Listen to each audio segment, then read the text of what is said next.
bringing them back to the audience. Yeah. Hi, everyone. I'm delighted you could join us today. My name is Samantha Taylor, and I'm the research manager here at iFi Global.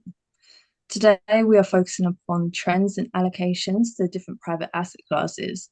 We are doing this with aiRaiz, who specialize in collecting data from LPs around the world. They track 66,000 LPs and are also in touch with 86,000 GPs thanks to their AI technology. We are delighted to be working closely with them with our just launched publication, Alternative Investment Strategies. Most of what we are presenting today is in the January issue of the publication. Today, we're going to hear from both Simon Osborne, the CEO of iFi Global, and Lawin Chandra, the CEO of aiRaiz. Simon is going to share our observations on what is happening in the broader private asset market, and then we'll return to Lawin, who will be presenting data that his firm has recently gathered from LPs on their allocation intentions to the various alternative asset classes. We plan to finish at around 1:45. If you do have any questions, please send them through as well. We may have a period at the end to answer those questions. I will now hand you over to Simon. Thank you very much, Samantha, and welcome to you all. We're delighted you're able to join us today. My name is Simon Osborne. I am the CEO of iFi Global. We are a research and media firm based in the City of London, although I am in the US today. We have, for those of you who don't know us, and I think that will probably apply to quite a lot of you, we have 3 monthly publications and 1 weekly on our media side. And today's event has been timed to coincide with the launch of Alternative Investment Strategies, our 3rd monthly publication, or AIS for short, which is an evolution of a publication that we've had for a number of years, but it's going to be now entirely dedicated to the alternative stroke private asset classes going forward. And we're absolutely delighted to be linking up with aiRaiz in terms of the content of that particular publication, and they will be contributing very regularly to the content, as indeed they have the main feature in this particular month's issue of AIS. And in addition to which, Lawin and I are planning to host a regular podcast talking about allocations to the private asset classes and what may be going on in this area of the market over the coming years. And we're going to be doing that on a very regular basis. And indeed, we are also talking about potentially launching a weekly version of AIS as well. So if you can turn over the first slide, Samantha. Mm-hmm. The reason we're doing this is that we think there's going to be an awful lot going on in the alternative investment area in the next few years, and AIS is going to be covering what's on the screen you see now. So in particular, and this is what we're going to be talking about primarily today, trends in allocations to alternative stroke private investment strategies. We think there's going to be a lot of activity and change in that area in the coming years. The structures used, we see a widening of the structures used, and we will be covering that. So on everything on the one hand, from managed accounts to traditional funds to, I don't know, co-investments and all of that good stuff, through to the big one potentially, which is tokenization, which is beginning to really take off. Certainly over here in the US, we did something in Miami last week on tokenization in private markets, and we firmly expect to be doing a lot more of that kind of stuff in the future. AIS will also cover, of course, strategy and sector development.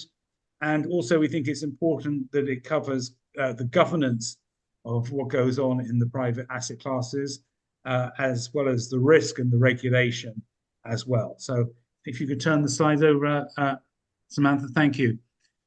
Principally, and this is my last main point for today, we believe in the alternative stroke private asset world, we're going to see a considerable amount of diversification in the second half of this particular decade. And what do I mean by diversification? Principally in three different areas, perhaps in other areas too, but principally in three areas.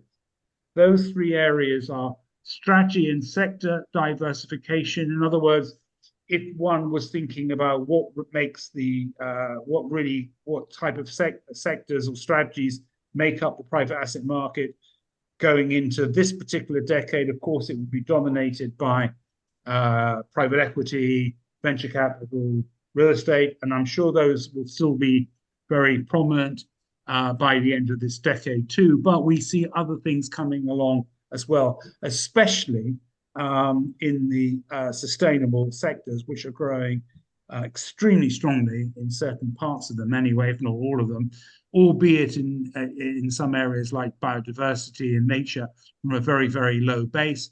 The analogy I like to make is that it's a bit like the very early days of emerging market investing. Sadly, for me, I've been around since in this business, that is, since from the very end of the 80s into the early 90s, and some of the investment difficulties fund managers have in, say, biodiversity, nature, waste, and other areas, water in Africa, whatever it may be. I see some of the same issues that were around in the emerging markets in the beginning of the 1990s, when intrepid fund managers were going into Indonesia, for example, for the first time. But just like in the emerging markets, I think in sustainable investing, we're going to see a real takeoff. Not all of that is in the private market. Some of that's going to be ETFs and various other things as well. But a lot of it will be in the private markets. And we are very, very going to be very focused on that. Investor diversification. Until now, broadly speaking, the sector has been dominated by the obvious areas, the pension funds, the big endowments, and sovereign wealth funds, the really huge global institutional investors, and to a certain extent, some of the family offices. We're going to be talking more about family offices in a minute. Excuse me. We think there is going to be more diversification than we've seen today coming from this sector, particularly if we see things like tokenization take off, as we probably will over the coming years. And along with investor diversification, we think we'll see more structure diversification too. What's interesting, if you look at, we have an article on this in the January issue of AIS. In fact, there is, if you look at managed accounts started off as being really for big institutional investors going back 10 or more years ago, and still are to a certain extent for that particular market segment. But they are being used, especially here in the US, to diversify the investor base into the private asset markets by some managers at the moment. Because as doubtless many of you will know, the profits of managers in the private markets hasn't been that great for the last couple of years, and they are looking to diversify their investor base to make up for that. McKinsey reports that private markets assets have dropped by 32%, which is quite a large number, obviously, since their peak in 2021. Hence the reason why managers are looking to diversify through different broadening their investor base, through structures, etc. Deloitte say in the 2025 report that private asset managers are really looking to diversify their product mix. That is diversification too. Anyway, the point is that we're going to be covering all of that. We think it's going to be a period of very considerable and very interesting change in the private asset markets in a way that perhaps it hasn't been up until now. So with that, I'm going to finish my opening comments, and I'm going to hand over to Lawin. Samantha, if you could switch the hosting over to him, and he's going to be providing us with an overview of what his firm does. Absolutely. Thank you so much, Simon. So with offices in London and in San Francisco. aiRaiz is the leading AI-driven capital raising firm, matching family offices and institutional investors to emerging fund managers and direct investment opportunities across alternative asset classes. Our global limited partner investor network includes 66,000 individuals working for institutional LP investment firms globally. Furthermore, we have 5 key markets: UK family offices, Switzerland family offices, Nordic institutional investors, DACH institutional investors, and Middle Eastern institutional investors. This way, we are tracking those responses of those institutional investors or of those 66,000 LPs. We have a regular email and a video call correspondence with a variety of LP investors. We use an AI which we have developed in-house, which structures unstructured data and updates the most important investment data. And therefore, we have the most updated database of LP investor profiles. In today's research features a sample of 526 LP investor responses. Firstly, I would like to give you an overview of our close LPs that participated in the survey. As you can see, there's a bias for family offices, which we tend to work with regularly. The combined AUM of the respondents was around 520.5 billion US dollar. Moving on to the geographic locations.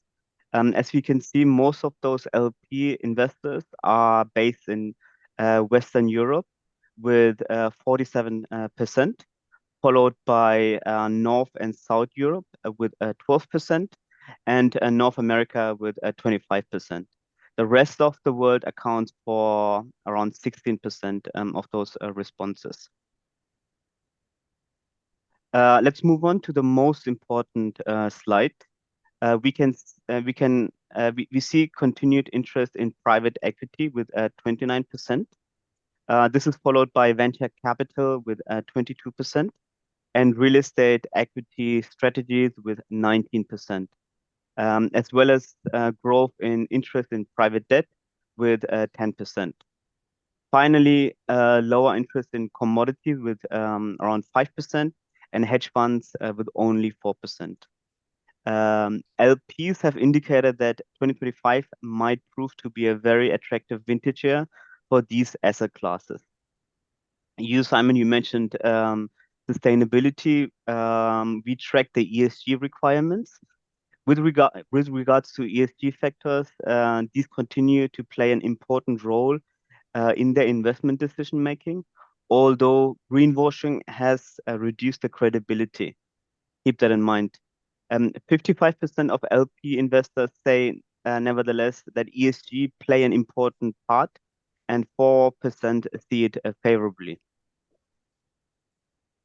Looking at the preferred geography of allocation, while North America continues to be the champion, in other words, the most popular destination of investment with 50%, there has been a growth in interest for other geographies, including India with 7%, the Middle East also with close to 7%, and Argentina, surprisingly, with close to 4%.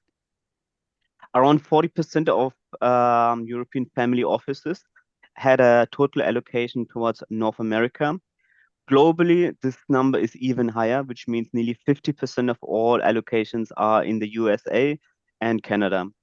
1/3 of family offices want to increase their allocation, and 2/3 indicated that their investments in the region would stay the same.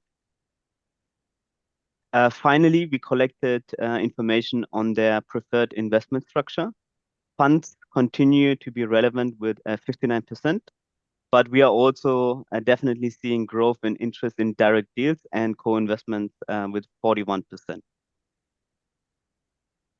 As of 2025, the alternative investment market is projected to reach approximately $23 trillion in assets under management, representing about 15% of the global assets under management, as a response to the key challenges society is facing in the areas of housing, energy, or even economic growth. However, only 35% of institutional investors have allocations towards alternative investments. The share of each asset class is divided into private equity with $10.4 trillion or 45%, real estate with $4.6 trillion or 20%, infrastructure with $1.5 trillion or 7%, and venture capital with $1.15 trillion or 5%. Let's move on to the conclusion. And let's quickly dive deeper into also qualitative responses and what European LPs think about the current macroeconomic environment. The past conditions were characterized mainly by higher base rates, high inflation, and geopolitical uncertainties. These kept investors towards seemingly safer asset classes and geographies. We believe this is starting to change as, for example, the US presidential elections are over and interest rates started falling. Therefore, LP investors are looking for higher returns, which are currently promised by venture capital firms investing, for example, into AI. On the micro side of things, around 60% of our LPs expect that private equity, venture capital, and real estate will start to recover in 2025. Investors have started to be slightly more positive than in previous years. When we look at asset allocations from family offices only, venture capital will be the fastest growing asset class, but only in the right vertical, such as, again, AI. And real estate equity will start to recover too. We believe that allocations towards these asset classes will likely increase in 2025. Also, 90% of our institutional LPs indicated that they will maintain their allocation towards private equity, infrastructure, and private debt in the next 12 months. In terms of funds which have been raised, we have reached a peak of nearly $1.6 billion globally in 2021. In 2024, this number was much lower, but in the next few years, we are expecting capital raising to reach again the $1.6 trillion mark.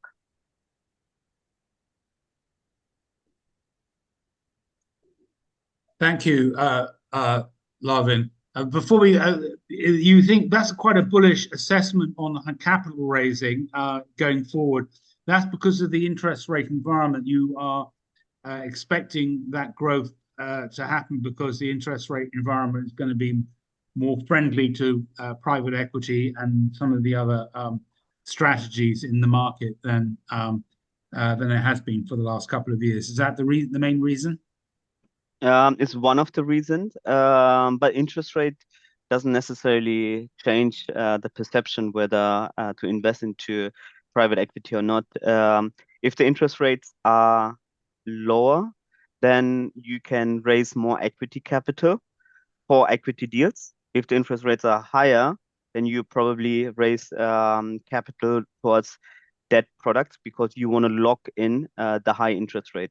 That's what the LPs have done over the last 2 years when the interest rates were very high. Now we are in a situation where it starts to reduce slowly, but it's still a good deal to invest into debt. Right. I see we've got Samantha. I see we've got some questions in. Do you want to read out the questions, and then we'll see what they are and who they are, in terms and whether it's Lawin or me or who should be answering them. Right. So the first question is, which investor segments are most likely to increase their allocations to alternative strategies over the next 2 years and why, i.e. family offices, foundations, endowments, etc.? you want to do that? Shall I have a go at it, Love, and then you can have a go because your answer is Yeah. probably going to be better than mine. So I better not come after you because that won't be so good. I'm going to take a bold and brassy. I don't know whether this person who asked the question was looking for an answer like this, but I'm going to go ahead and say it anyway.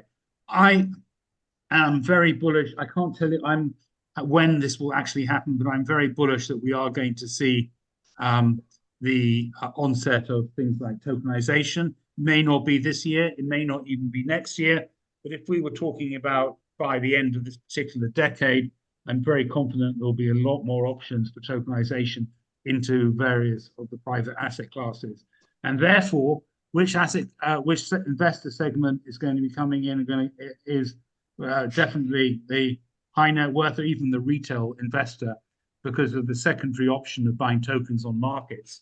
And that could change everything or a lot anyway. My forecasting record is on one level absolutely terrible, another level is quite good. The terrible bit is the timing. I always get the timing wrong, but in the long term, I tend to be more right than wrong. But it may not be until maybe the next decade, but I think we will see a lot more of that, and that could radically change all these private asset classes. Over to you, Lawin. What do you think? Depends is the answer, and depends on what. And let me now generalize a little bit more. So generally speaking, what I'm seeing is that LPs like to have a balanced approach between public market and private market.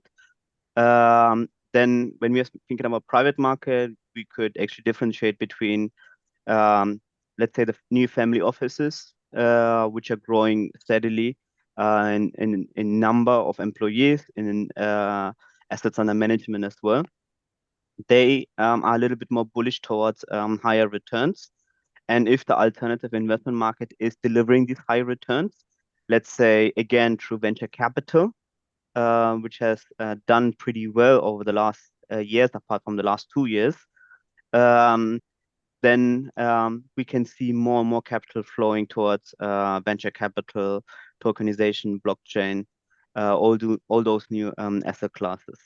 When we are looking into sustainability, then there's one region, in my opinion, the Nordics, which is leading that. And very often I have seen alternative investment opportunities, which are focusing heavily on sustainability and infrastructure.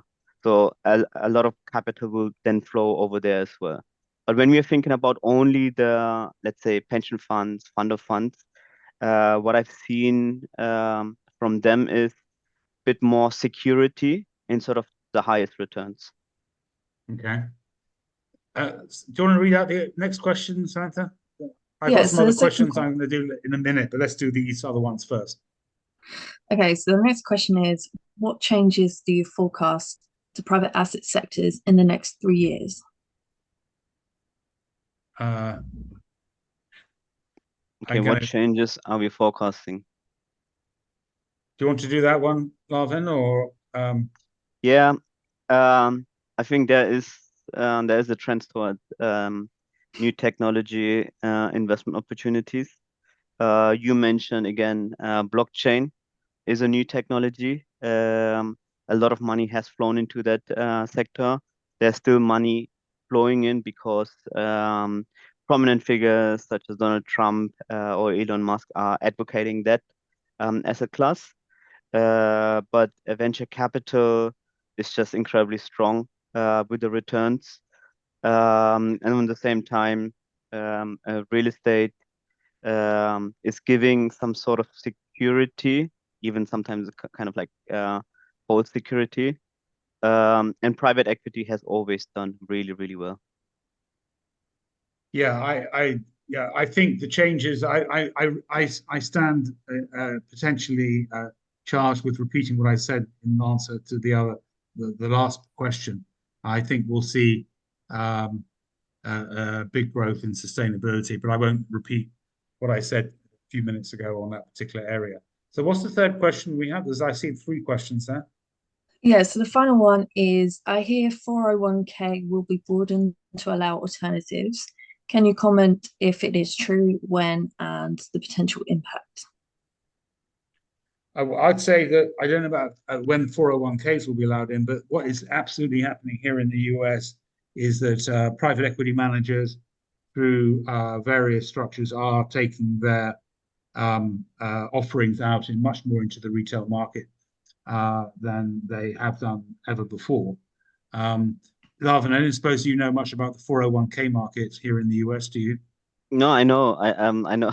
I know it. I'm not an expert in that, but I know that wealth managers had quite a lot of demand from high net worth individuals who also want to have more exposure to the alternative investment market. So new products have been created in order to offer this to those high net worth individuals. The 401k can be part of that, but can be also independent of this. But this basically indicates that alternative investment is receiving more capital. Right. I'm going to ask potentially there's something else I want to talk about in terms of sustainability, but let me move into other areas first. Can you see any trends for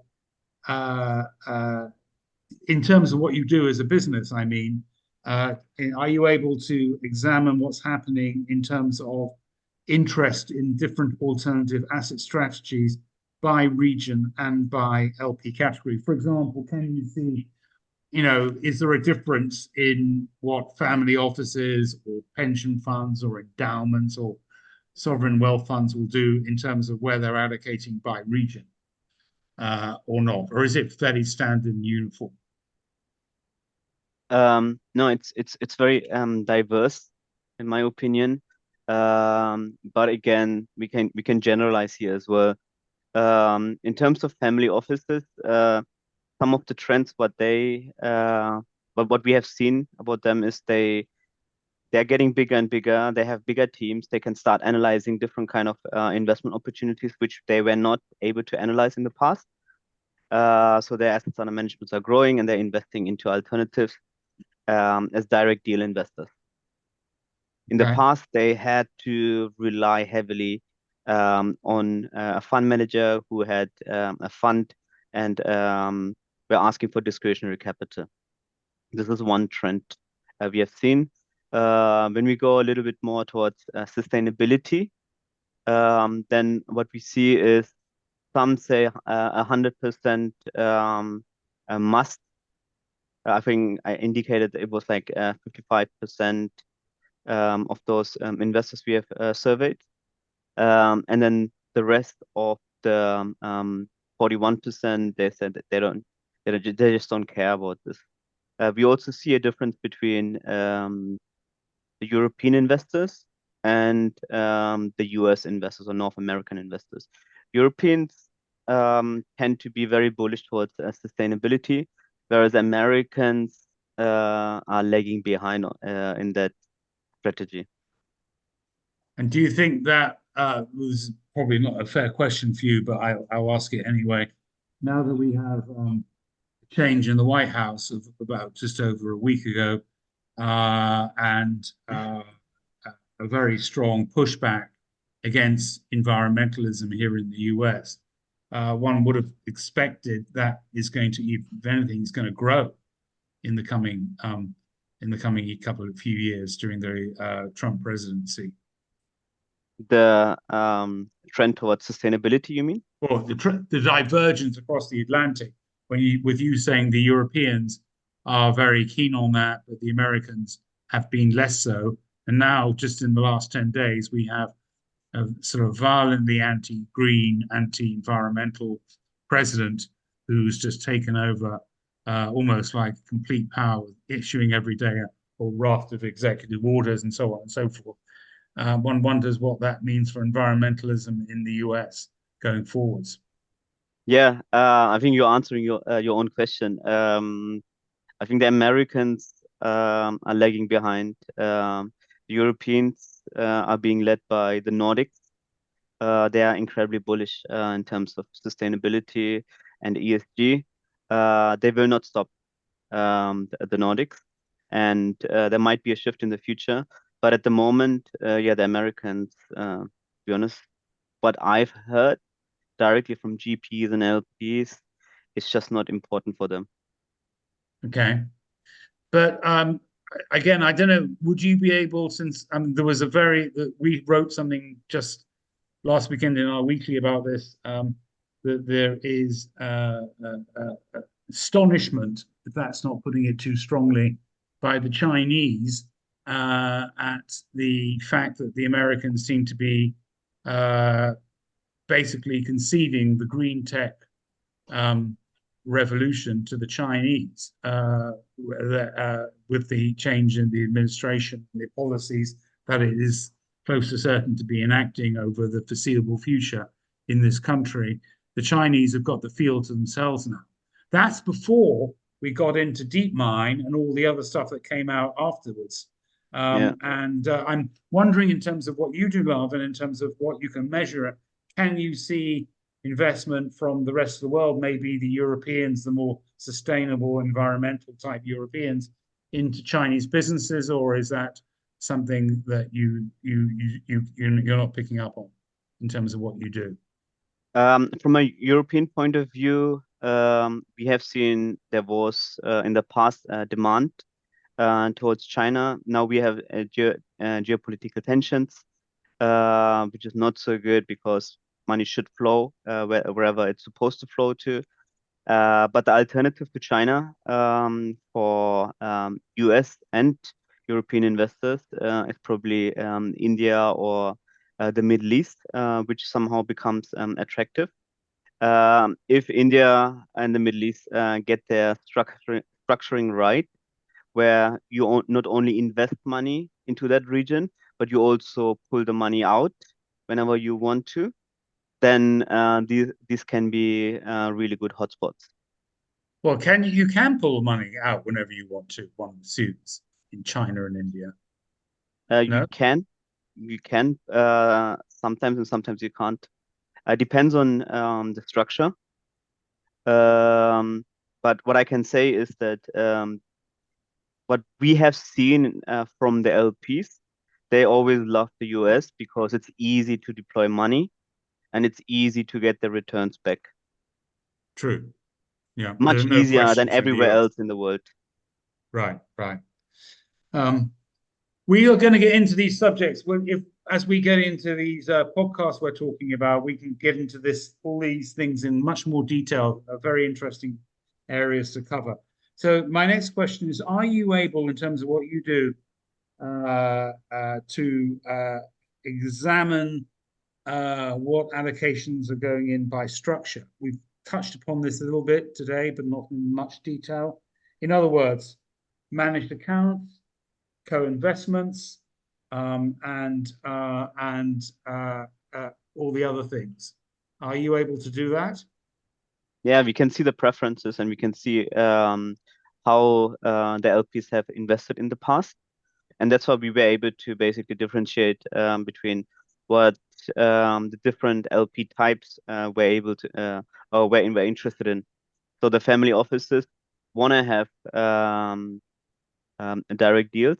They want to have co-investment rights if they're investing into a fund, because they are very bullish on high returns and they want to pick the best investment opportunity. So let me give you an example. We have an LP who has invested into a VC fund, and they made it very clear in the side letter that they want to have the co-investment rights and that they do not want to pay additional fees for the co-investment rights, so no as management fee. So they're saving over there, which increases their returns, and on the same time, they get a lot of deal flow, which their new team or the grown team can start to analyze directly, and they can basically get the best investment opportunities from those VCs.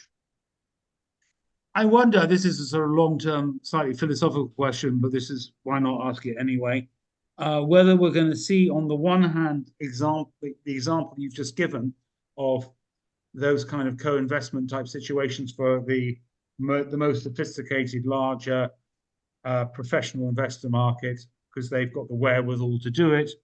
So we have that on the one hand, and on the other hand, we touched upon earlier potential tokenization in the secondary market of some of these up until now very illiquid strategies.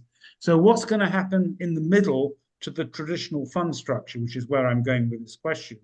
Who will be going into the very traditional funds in the way they have done until now? That's been the standard way in. But I think it's been attacked by both sides in some respects. Would you agree with that? Yeah, to a certain extent.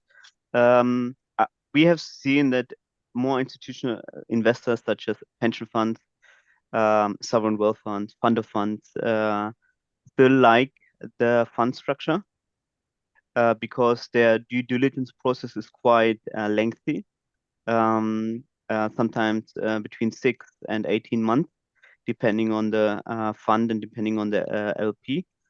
And once they have done that due diligence on that asset manager, they see that asset manager as a partner, and they want to reinvest again without doing a lengthy due diligence process again. So that's why those big tickets often come from the institutional pension funds. And once they have invested in that, they sometimes get the co-investment rights, and then they invest also directly. But it's very traditional that they're investing into funds where the asset manager has discretionary capital. Yeah, I suppose to be fair to the traditional fund structure, you do get better governance. You get the traditional governance, and not so much in private equity, but in some of the other areas, you have traditional funds with boards of directors and so on and so forth, who, in theory, anyway, are there to protect the investors' interests, which you don't get in some of these other fancy new structures. Yeah, I think the structure is not the problem, Simon. I think the fees are most of the time the problems. Fund managers work extremely hard in order to protect their LPs, in order to source their deals and to invest into those investment opportunities. And that's why they have to charge an asset management fee. If a family office, on the other hand, wants to have the best deals, but do not want to pay for it, well, that's not going to work, isn't it? And then this is the discrepancy we have. Maybe what the asset manager should probably do is reduce a little bit the asset management fee and give better co-investment rights to those LPs. Yeah, I mean, that I totally agree with you on the fees. I think I'm just going to make the point from one more slightly different angle, in that we haven't seen any frauds or problems of any serious nature for a long time in private markets, which is really surprisingly long. Was it aiRaiz in Dubai was one of the last ones? That was quite a long time ago, wasn't it? And we haven't seen anything like that. But that's why you have independent governance, is to prevent that kind of thing happening. And when it hasn't happened for a long time, people kind of forget that it could happen until it happens the next time. Yeah. And that's what I was talking about. Because not everybody, even large family and sophisticated family offices, have got the wherewithal to do all that kind of checking of some of the stuff that could go on. And that's what I was really talking about. So the fees, whether the fees are big or small, that's not going to probably change that particular risk. Yeah, true. Right. Well, we said, Samantha, we'd finish at 1:45, which we're coming up to in a minute. Yeah. I don't know whether you want to say any final concluding comments, Lawin. I got a couple of concluding comments. Do you want to say anything before we part company? No, you go ahead, please. Well, thank you all for following us today. As I said at the beginning, this is the start of something we're going to be doing a lot more of in the short, medium, and long term. For the reasons I've already given, we do believe strongly that there's going to be a lot of change in private markets. And I like to think there's a lot of other media outlets, there's a lot of other research outlets, there's a lot of this, that, and the other out there, but there's no one kind of looking forward, and perhaps in the way that Lawin's firm is doing, projecting forward in terms of thinking where will the allocations be next year and the year after next. We're thinking in a way to hopefully complement that in terms of the structures and the market size and the investors and all developments in those areas too.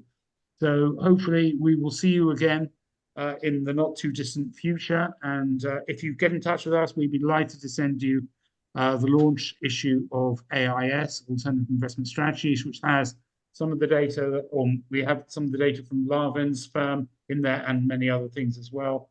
We'll be delighted to send you that. So hopefully see you the next time. Have a good rest of the day, wherever in the world you may be. And we will be back again before very long. Bye-bye, everybody.